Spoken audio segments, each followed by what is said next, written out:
Yo, what's going on YouTube, and welcome to Goal Line Hockey. It's your boy Kevin Forte, and here we are again. First round of the Stanley Cup playoffs, an Atlantic Division matchup.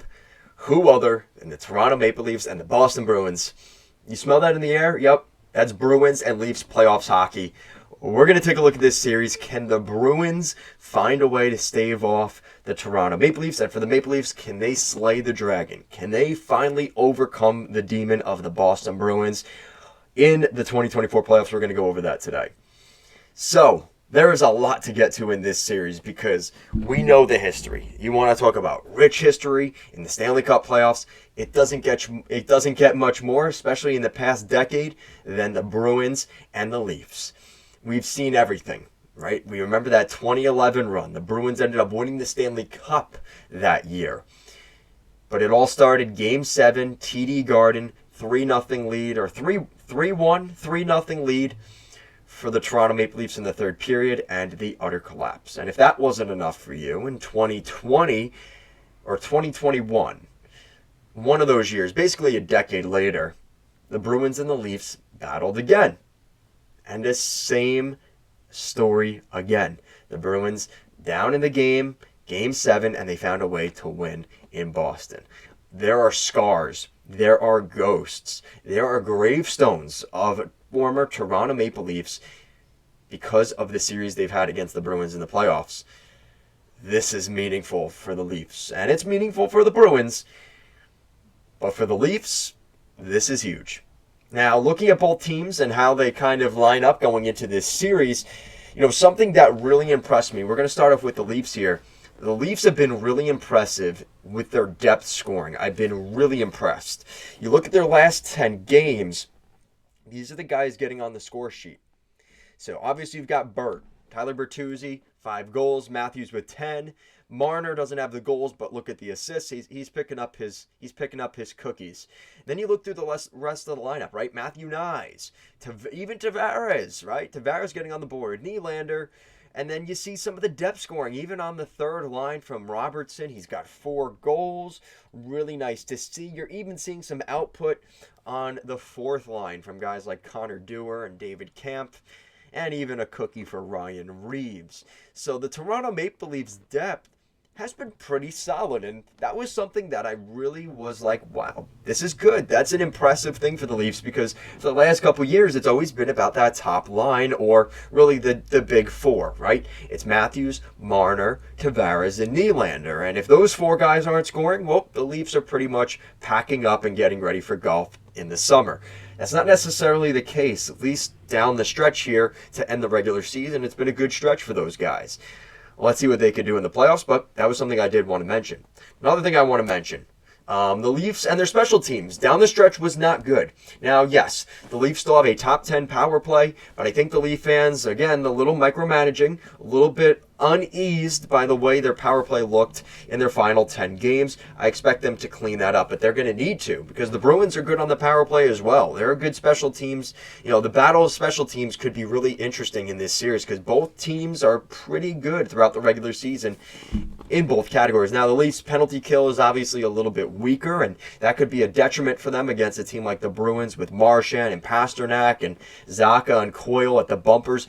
That could be a problem during this series, but I think overall, you should be looking at special teams being fairly even, but maybe slightly favoring the Bruins. Now, who are the players to watch? So for the Bruins, obviously David Pasternak. Pasternak is, every time he's on the ice, he's a threat. He's a dangerous threat on the ice. And Pavel Zacha and Charlie Coyle down the middle, you're going to need them to really step up, because all the criticism this year has been, well, they're not Krejci and Bergeron. And those are huge shoes to fill, but to this point, you have to give credit where it's due. The name on the jersey plate is a little bit different, but both those guys have been really good in both of those players' absence this year, and if it weren't for those guys, the Bruins wouldn't be where they're at. So it's one of those things where you'd like to see maybe a little bit more depth down the center, and the Leafs are looking at that center matchup saying we like our odds there with what we have down the middle, but don't take those guys lightly. There's a reason that they are where they are in the standings, and those guys are where they are in the lineup. Jim Montgomery's getting the most out of them. Now for the Leafs, Tyler Bertuzzi. Austin Matthews and Mitch Marner. That is your top line. That's the line you got to watch out for on the Leafs. They are a terror. And there is depth scoring on the Leafs, at least down the stretch here, but that line is electric. That's the line to watch for, so we'll see how things progress there. In between the pipes, both teams, it's a little bit uncertain, and I expect the Leafs to be pretty short for either goalie. Now, my expectation for Game 1 is probably going to be Ilya Samsonov for the Leafs and Jeremy Swayman for the Bruins, but you never really know. Joseph Woll, if he doesn't start Game 1, could very well by Game 2 or 3 be in this series, and vice versa for the Bruins with Ullmark. I don't think that the leash is too long between the starter and the 1A and the 1B. I don't even like calling them starter and backup because both of these goalies between each team, the tandem has been split fairly evenly. So, yeah, I mean, going into this, the Bruins have not played well. Their last couple games, they've kind of let games go that they probably wish they could have back. They lost to the Senators in their season finale, which led to them being in this series. They should have been playing the Lightning, but I'm kind of happy with this. I kind of like the Bruins-Leafs series, so as an outsider looking in, I'm fine with it. But they lost that game, and they lost to the Capitals, and this is where I'm concerned about the Bruins, because we talked about, earlier, this is kind of the narrative I'm creating for this series is, the Bruins' depth scoring has kind of been an issue for like a month now. And those two games against the Senators and the Capitals are kind of a glaring example of that. You have to find a way to score goals from your depth. And where the Leafs have been getting that depth scoring down the stretch, we haven't really been seeing that so much from the Bruins. And the goaltending's been good. Actually, I'm actually disrespecting the Leafs goaltending by saying that. They're elite. And that is their edge in this series. Their elite defense is going to be huge. And I think that could ultimately be the difference in this series. I think this is going to be a really tightly contested series. If this doesn't go to 7 games again, I would be shocked.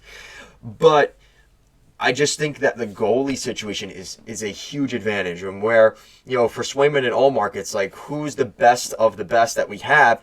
For the Leafs, it's more so, well, who's going to stop the puck for us tonight? I just want to save. I'm not looking for you to steal a game like the Bruins are looking at Swayman and Ullmark, like which one has a better shot of stealing the game. They know they could stop pucks. It's more so who can go above and beyond. Like I said, for the Leafs, it's just, can you make the next save right now? So that's a huge advantage. And like I said, the depth scoring for the Leafs is a huge edge for them in this series. And I like some of that depth on the Leafs this year. I've given them a lot of heat in the past about not having, having too much fluff in the lineup and not enough grit and sandpaper and depth scoring and guys that could get it done in an important series. I think they have the guys that can do that right now. And, I love having Reeves in there against a team like the Bruins that hopefully will deter some of the BS from guys like Zacha, Coyle, Marchand. You hope that'll be a deterrent. But I think that the Leafs' depth scoring, and listen, I think they know if the Leafs are going to win a Stanley Cup, they're going to have to go through the Bruins. I don't think they want it any other way.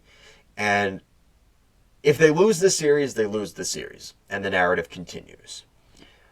But if they find a way to win this series, this is the kind of series you can take with you the rest of the playoffs and could be the launching board to a cup run for the Leafs.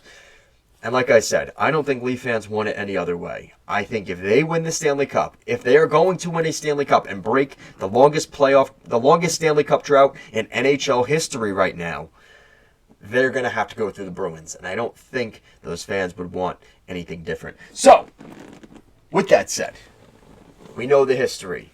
We know the pageantry in this series. The black and gold. The blue and the white.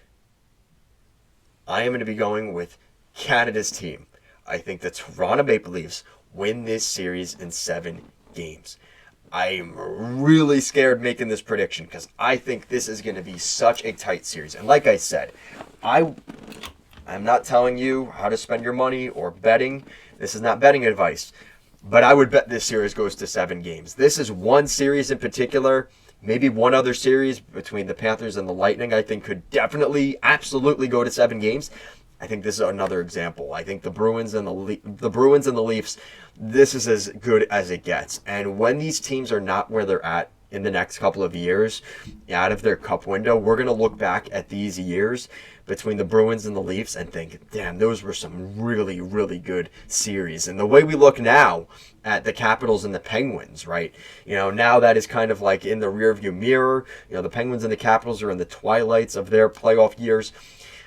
Take this in right now between these two teams, because these are passionate, hardcore, big fan bases that really, I love the hype around these series, and I am really looking forward to another one here in 2024. So let me know what you guys think in the comment section down below. Do you agree with me? Do you disagree with me? Like I said, my prediction is Leafs in 7, but I want to know what you guys think. Guys, thank you so much for watching this video, and I'll see you again next time.